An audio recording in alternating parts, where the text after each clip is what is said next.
For some, Apple is a very sensitive matter. We can comprehend them in some ways. Apple is a highly costly brand with a different perspective on how things should be done in the digital age. Apple strives to provide their customers with the finest possible experience, the most comfortable and flexible way of working and living. There's nothing wrong with this place, but comfort comes at a price, as with everything else. Even when you call an Uber, the comfort choice costs more than the Uber X kind of transportation. But why can't people quit buying Apple products? Let us explore.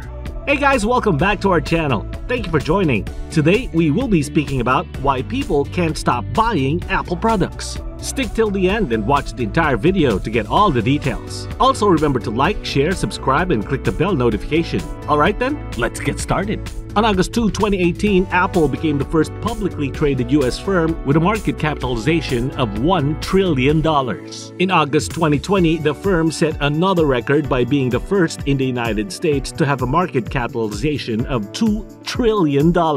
As of early October 2020, Apple, or AAPL, was trading barely below that level. Apple has become one of the world's most valuable companies since 2010. After that, it remained at or near the top for several years. On the surface, Apple is so valuable is simple. The corporation produces popular items with large profit margins. However, an interested reader who dives a bit further may discover blunders, toppled CEOs, etc. People buy Apple devices for one major reason: the ecosystem. People don't buy iPhones by the tens of millions because they like the hardware, though that's a big part of it. They buy them because they're linked to an ever-growing spacious ecosystem of software and services that allows you to do more with the products if you make investments in that ecosystem. Allow us to clarify. When Apple launched the iPhone in 2007, iPod customers already using iTunes recognized something familiar and far more user-friendly than the BlackBerry, Windows Mobile, and Palm smartphones available.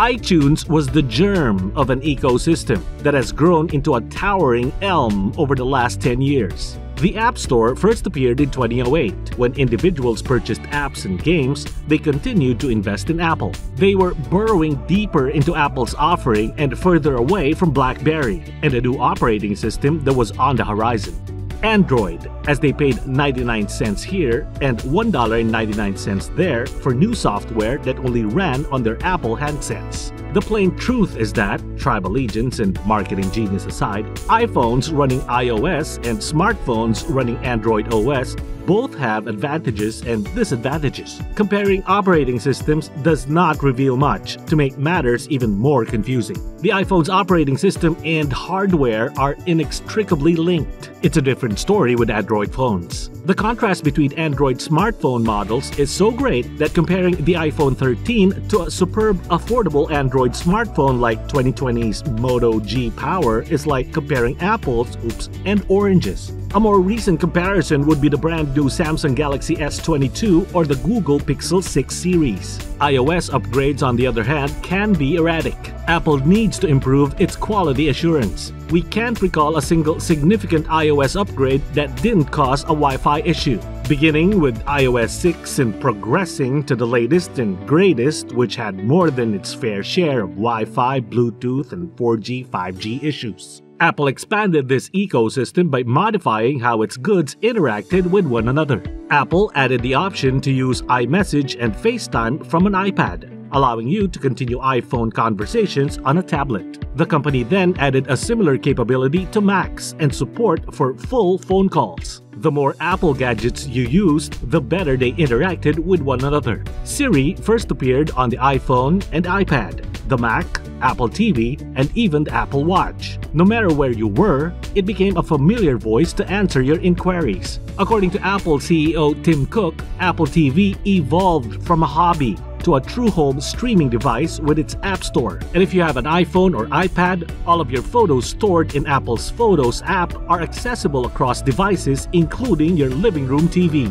Home, an iOS app, allows you to control light bulbs, window shades, door locks, and other devices built with Apple's HomeKit suite of developer tools. Customers who purchase these items are deciding to stick with Apple. Customers are also more likely to be aware of them because Apple has a large retail presence. When you walk into an Apple store, skilled professionals will demonstrate how to utilize any Apple product you possess. Alternatively, you can browse the shelves and buy any number of products that will operate flawlessly with your iPhone or iPad. The Apple Store is also the company's support center, where you may get help with queries, broken items, and other issues. If you have Apple Care Plus, the company's top warranty plan, you can often fix your pricey Apple gadgets for very little money, even on the same day.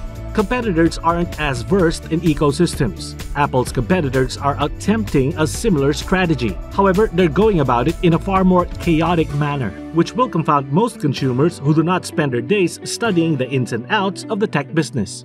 Google is making parallel steps to combine devices such as the Google Home, the Pixel smartphone, the Chromecast Smart TV, and others. A positive start. However, Google relies heavily on partners to construct and maintain its network of goods, which may be extremely complicated. How does an LG Android smartphone user discover which smart home gadgets are compatible with it? Who do they contact for help if the same consumer purchases an NVIDIA Android TV box and a Huawei smartwatch? The correct answer is NVIDIA and Huawei, not Google. Samsung is improving its ability to create an ecosystem similar to Apple's. In the United States, it sells smartphones, tablets, TVs, wearables, and laptops, and it provides programs like SideSync that allow you to communicate with your smartphone from a Samsung tablet or laptop. It offers services such as Samsung Pay, which is considered superior to Apple Pay because it is accepted in more places. Samsung also owns SmartThings, a smart home technology business that it purchased for $200 million in 2014. SmartThings is more open than Apple HomeKit, supporting Android and iOS smartphones and a wide range of smart home items from power outlets to door locks and cameras. The difference between SmartThings and Apple Home is that people are familiar with Apple Home.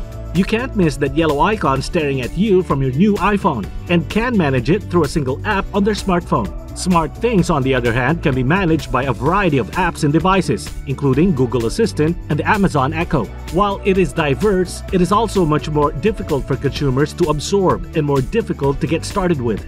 There's no bright yellow app imploring you to download it to your new smartphone. Samsung lacks a large app store. Samsung does not have a store where you may buy music, movies, or TV series. And Samsung does not give a consistent experience across all of its products. However, it is improving with apps like Samsung Connect, which provides a one-stop shop for seeing and engaging with your Samsung devices. Neither Samsung nor Google has hundreds of high-profile storefronts worldwide. Instead, customers rely on tiny flagship viewing-only venues, pop-up events, or specialized Best Buy corners to learn more about the products. It is ineffective.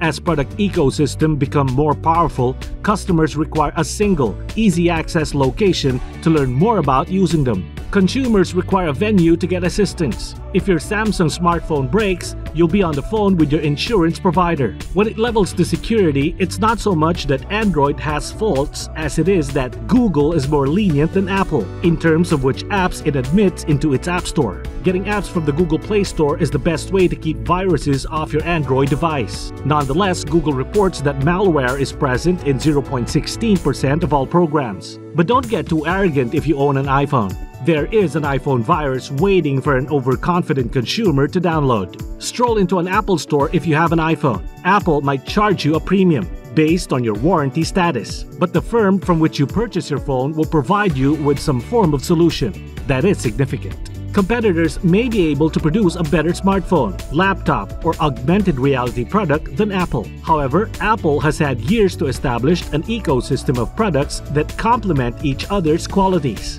As a result, its services division is now nearly the size of a Fortune 100 corporation. It would take a long time for any opponent to match that.